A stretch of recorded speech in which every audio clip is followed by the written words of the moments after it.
smile for our friends from the media. One more.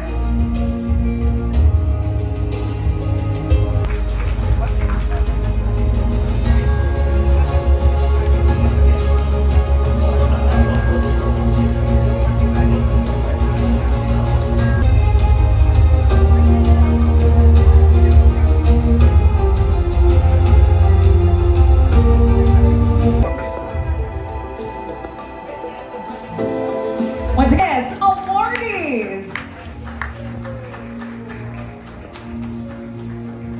Munhan kaayong salamat for sharing your inspiring stories.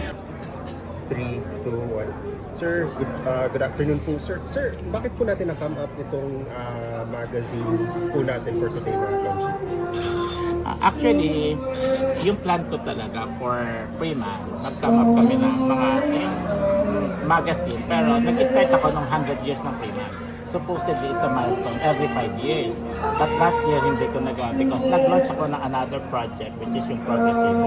So, na-late lang ito. So, nag-come up ako because, like Progresivo, ang goal ng Freeman, ang takbo ng Freeman kasi karon is to promote Cebu.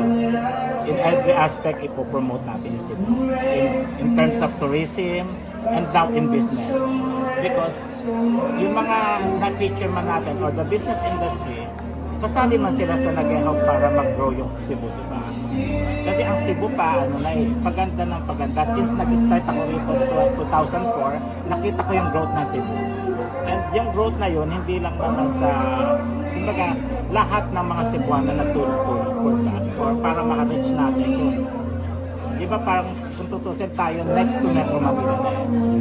So yun, gusto ko lang i-honor yung mga people behind sa pag-grow ng Cebu. So how important it is, so ano yung effect Cebu na we recognize their efforts in building Cebu? Kumbaga if maghatag tayo recognition for them, parang ang yun is parang appreciation to them. Then, parang na-appreciate natin yung ginagawa nila and then magtutuloy-tuloy sila sa paggawa pa ng para makatulong sa pag-grow ng Cebu. Sir, this is the maiden issue of MIB.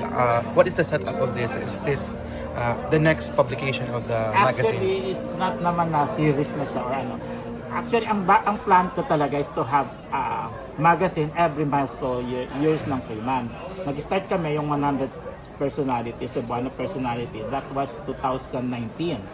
So supposedly last year maglo-launch kami ng isa pa, which is ito. But the thing is, medyo naipit na yung time. So pero, yun nga, gusto namin makapag-magazine every 5 years ng after nung milestone ng years ng Freeman.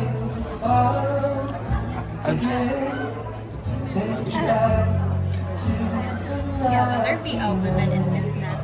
And then, is there any kind of possible repercussions, especially na karoon na grabe ka gender sensitive ang society ka? Actually, yung women talaga, mas una pa kaming may project ng women. Kasi for 13 years, meron kaming Power Women na content sa social media. Yung Power Women, nag-evolve na rin. From social media, nag-print kami sa newspaper, and then, noong 2018, exhibit sa SF. So, yun yung pinaplan namin. Come up, another magazine for women naman, it's Power Women. Pero nasa stage pa tayo. Will that be yan lang ba? Or explore po kayo sa ibang gender?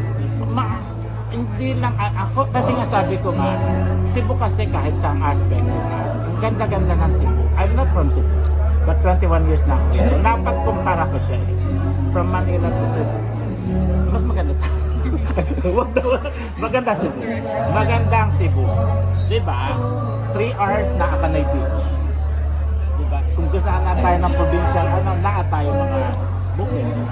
So, napakaganda ng Cebu. Ang kinahanglan lang talaga, i-promote. So, that's, nung last year, nag-launch ako ng isang project, which is yung Progressive.